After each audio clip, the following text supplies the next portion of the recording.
íntimamente relacionado con el crecimiento y la recuperación económica, ¿no? Y bueno, para entrar un poco en materia, yo sobre mi escritorio tengo desplegado un montón de índices y de números. Ajá. Que en radio es difícil de soportar, pero vamos a tratar de que sea más o menos posible de entender, ¿no? Simplemente que los traemos como para afianzar un poco lo que decimos. Y bueno, me interesaba primero que nada hablar del modelo neoliberal que nos acosa desde los años 90 y que globalmente es como que está entrando en un periodo tal vez ya no de auge, sino todo lo contrario, como dicen algunos economistas digamos, fervorosamente, como que estamos entrando en una agonía del modelo neoliberal, pero ¿desde qué sentido?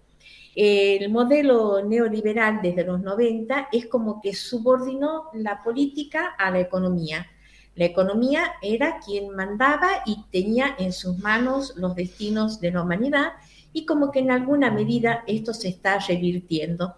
Y ello fue así porque, bueno, fue una avanzada muy importante en cuanto a globalización, en cuanto a deslocalización, salir de lo local por parte de los países desarrollados y avanzar sobre países emergentes en busca de bienes baratos y mano de obra barata, como que en aquel momento lo importante era partir de la producción para generar un capital que luego entrara en los circuitos financieros, que es lo que nos pasó a nosotros cuando estuvimos durante el gobierno de Macri con toda una avanzada financiera en nuestra patria que dejó destruida la industria, que dejó destruida la salud, etcétera, etcétera, y nos dejó en pobreza y en endeudamiento, porque evidentemente fueron esas razones, las razones de sostener la patria financiera, podríamos decirlo, con el endeudamiento con respecto al Fondo Monetario Internacional. Y como que esto está cambiando en el sentido de que ahora incluso los países más desarrollados buscan de alguna manera que la política subordine a la economía. Y esto debe ser por los resultados espantosos, ¿no es cierto?, que tenemos en el globo. Me interesa también, antes de seguir adelante, decir que, bueno, estoy muy contenta con el Día de los Militantes. Creo que debemos felicitarnos por haber salvado la patria la noche o el día de las elecciones. Creo que la hemos salvado. Perdón, mi querida Adriana. Yo hablé con usted, Sí. me puse de acuerdo con usted ayer o hoy sobre la columna suya y la mía, no. No. Bueno, ¿Por qué? ahí está. Está diciendo lo mismo que yo acabo de decir en cuanto primero la caída, sí, te lo juro, la caída del neoliberalismo, digo yo, que esta ultraderechización de la derecha en el fondo demuestra una debilidad. Claro. Sí, cité una frase de Chesterton cuando dice que el fascista es el liberal asustado, por ejemplo. Bien. En segundo lugar, estamos coincidiendo en todo. Y bueno, pero es importante, porque es muy importante lo que estás diciendo. Es muy importante que la audiencia entienda eso, que esto lo salvaron los militantes, claro, que volvieron a tragarse sapos y rococos, y votaron dirigentes con los cuales en general no están todos de acuerdo, pero lo hicieron por defender el movimiento y la patria. Este es el valor que tiene. Y le da mucha más responsabilidad al gobierno de Alberto, mucha más responsabilidad. Y yo creo también, Nicolás, creo, Nicolás, Sandra, y quienes nos escuchan, de que conversando con los militantes decíamos, bueno, hay que salvar la patria, hay que votar a aquellos que tal vez desencantados como militantes no han votado, pero luego vamos a exigir. Y vamos a exigir porque, bueno, porque somos militantes, porque creemos en lo que estamos haciendo y porque primero había que salvarnos de la derecha y ahora hay que salvar al pueblo y contar para ello con el gobierno nacional. Es la esperanza que todos tenemos y el trabajo que tenemos todos los militantes, ¿no? Y volviendo un poco a esta cuestión de esta nueva mirada, que yo creo que la pandemia es la que aceleró esta cuestión de que, bueno, ahora tenemos que cambiar la lógica del neoliberalismo, y cambiar mercado por Estado, creo que tenemos que ver que hay que contarle a nuestros conciudadanos que hay un avance y una recuperación económica, que hay un crecimiento que es en ciernes, ¿no? Y para ello comentamos brevemente, por ejemplo, que tenemos algunos índices interesantes como el trabajo, porque no nos olvidemos, Nicolás, que cuál fue el objetivo de Néstor Kirchner allá por el 2003. El primer objetivo fue alimentar el crecimiento de la demanda, porque cuando hay demanda y hay consumo, es porque vamos a, teniendo plata en el bolsillo, vamos a poder favorecer la producción, la industrialización, en torno justamente a la demanda. Y luego, recordemos que la demanda está siendo, digamos, alimentada por el gobierno nacional por todas las políticas públicas que está llevando adelante. Y entre estas políticas, por ejemplo, ¿qué tenemos? Hoy día conversaba con Marcelo Dagún, que es el delegado del Ministerio de Trabajo de la Nación acá en Salta, y hablábamos puntualmente de dos programas. Uno es el Tesumo para los jóvenes, que también, por supuesto, es para las pymes. Es una articulación entre lo que se ofrece a los jóvenes entre 18 y 24 y las pymes. Hablábamos también de aquellos otros jóvenes que están al margen porque no tienen secundario o no tienen primario. También se está encargando el Estado de esto a través de un programa que se llama Por Más y Mejor Trabajo, y una cantidad, digamos, exultante, podríamos decir, de programas que favorecen a la recuperación económica, ¿no? Y entre los índices, que es interesante hablar de los índices de trabajo.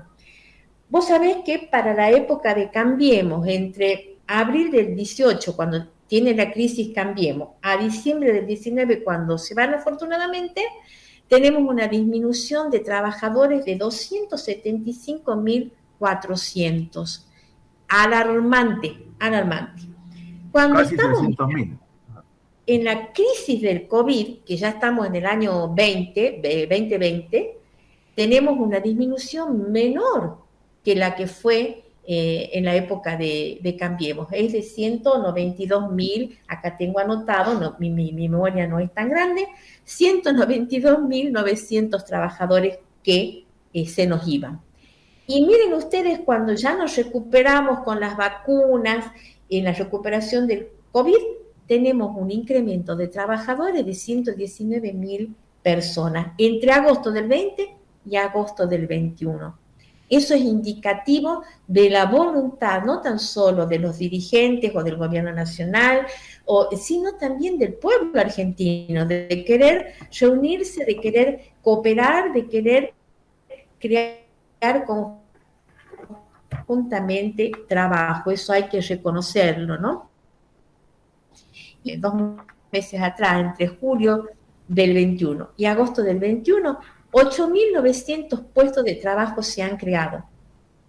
¿Dónde se crearon? Ese es el tema. Uno pensaría que se crean en el centro del país, en Buenos Aires, sin embargo no. Fíjate que Cava tuvo una caída en cuanto al trabajo, ¿no? A cómo ha disminuido la creación de trabajo. Salta está entre los que también están en una caída, hasta el 2% de caída, y otros lugares como por ejemplo Formosa, que uno ni se imaginaría que pudiera crecer el trabajo allí, están en aumento del trabajo. No. Es bastante dispar según la región. Incluso las regiones como Corrientes, como Santa Fe, como Córdoba, que uno diría que van aumentando el trabajo, sin embargo, no es así. Todavía están en una franja de caída. Pero sin embargo, hay una recuperación, como yo decía, de 8.900 trabajadores, y las actividades más importantes, desde la que más crea hasta la que menos crea trabajo, tenemos la construcción, como es lógico, siempre la construcción, que activa todo, la enseñanza, el turismo, el comercio y la industria. Entonces, creo que tenemos que estar, sentirnos muy alentados por esto. También hay cosas muy interesantes que conversábamos, como yo te decía, con el delegado del Ministerio de Trabajo de la Nación, que él hablaba de programas de capacitación en las actividades, en software, en informática, y como te decía, es posible para aquellos que no tienen secundario incluso estas capacitaciones, porque el hecho de que no hayan cumplido, me parece a mí, ¿no?, con el secundario, por la cuestión esta del COVID, por la deserción, por la pobreza, no impide que puedan capacitarse en algunas cuestiones puntuales, algunas actividades puntuales. Me parece excelente esa medida por parte de Nación. Después tendríamos que decir que la economía del conocimiento ha creado 15.000 puestos de trabajo. Qué interesante, ¿no? Porque estamos en la época de lo que es herramientas tecnológicas, informática y demás. Después la industria ha creado más que a fines de 36.000 puestos más que lo que teníamos en el 2019 cuando acaba el gobierno anterior. El empleo, bueno, ya hemos hablado.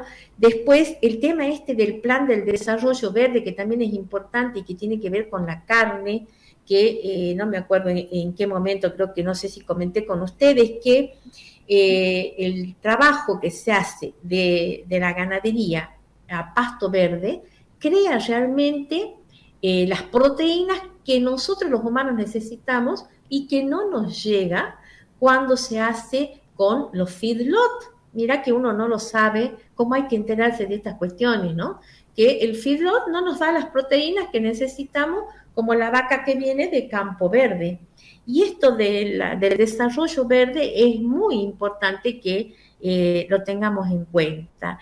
Y también hay que decir que han llegado entre el 20 y el 21 1.100 y pico de anuncios de inversiones. Ahí también tenemos que pensar que a veces tenemos un poco que se deja de lado el cuidado del ambiente, eso nos aflige muchísimo, como lo de la empresa Fortescue, que va a utilizar litros y litros y miles de litros y millones de litros tal vez de agua del sur, ¿no?, para la creación del hidrógeno verde. Después tenemos una empresa como IMSA, que es la que va a crear molinos eólicos. Tenemos empresas como esta que era les digo de quién, Erasme creo que se llamaba la empresa, que cuando estuvo Macri se fue de la Argentina, y esa empresa estaba haciendo la inversión en Salta con respecto al litio, dice que ahora ha vuelto, ahí también tenemos problemas de ocupación de nuestra agua, pero a pesar de todo aquello negativo, tenemos que pensar que sí hay inversiones y que ahora sí tenemos brotes verdes y lluvias de inversiones que antes no tuvimos, ¿no? Esto genera entonces toda una confianza por parte de los inversores en la Argentina. Así que bueno, por ese lado creo que tenemos que estar contentos. A pesar de la increíble participación de los economistas ortodoxos todos los días en los medios, tirando pálidas, diciendo que es imposible recuperarnos así como vamos. Incluso hay una frase que he leído que dice que el proteccionismo, que es ahora lo que está en la avanzada, tanto en Estados Unidos como en China y demás, el proteccionismo, dice, otorga el aumento de los ingresos a la plebe en detrimento de la eficiencia económica. En eso están los economistas ortodoxos, que para nuestra ciudadanía les contemos que son los de la derecha, ¿no? Y bueno, a pesar de su persistencia, creo que las cosas no van a ser como ellos quieren, sino como nosotros queremos. Y acá tenemos que hablar de el último tramo que nos tiene a todos muy preocupados, de negociaciones con el fondo. Y también vos debes de saber, por supuesto, Nico, podrás aportar el hecho de que este acuerdo que se va a firmar es un acuerdo cerrado que va a ir al Congreso, ¿no? Es un acuerdo que ya va dispuesto con los puntos a tratar, y allí hay cuestiones que tienen que ver con la economía, la microeconomía, o sea, con nuestros hogares. Las tarifas van a ser segmentadas en cuanto al SINAP. También tenemos que pensar y creer que nuestro gobierno no va a sacrificar los ingresos, no va a sacrificar el gasto público, el gasto social, para lograr un superávit o mermar el déficit, que como también les decimos a nuestros ciudadanos, es la diferencia entre los impuestos que se recaudan y en qué se gasta esos impuestos o esa recaudación, ¿no? Que tenemos déficit ahora porque hay más gasto que lo que ingresa. Pero uno se pregunta, ¿no? ¿A quién le interesa tanto esto de la disminución del déficit cuando con ello estamos apuntando a recuperar la economía real, ¿no? Y bueno, creemos que el gobierno tiene que apuntar a que si hay disminución del déficit, bueno, será por el lado de los ingresos, pero no por el lado de el bienestar de los ciudadanos. O sea, el Bueno, déficit por aumentar el gasto, no por pagar intereses de deuda. Porque el déficit lo claro, vamos a tener eternamente claro, pagando intereses de deuda. así es, así es. Ahora también tenemos que decir que, bueno, que ahí tenemos que estar atentos a la diferencia que hay entre crecimiento y desarrollo, ¿verdad, Nicolás? ¿Verdad, Exactamente, Sandra? exactamente. Porque una cosa es crecer, Y otra que cosa es ahí es el desarrollarse. crecimiento de la economía que viene de manos de los que tienen el capital. Pero pensar que es el trabajo, ¿no? El que hace el crecimiento real. Pero tenemos que pensar que otra cosa es el desarrollo, porque crecimiento sin desarrollo no tendrá justicia social, no apuntará a la igualdad que desde el campo nacional todos queremos, ¿no? Y bueno, creo que por ahí se me habrá quedado alguna cosa en el tintero, pero bueno, creo que es un pantallazo sobre el tema.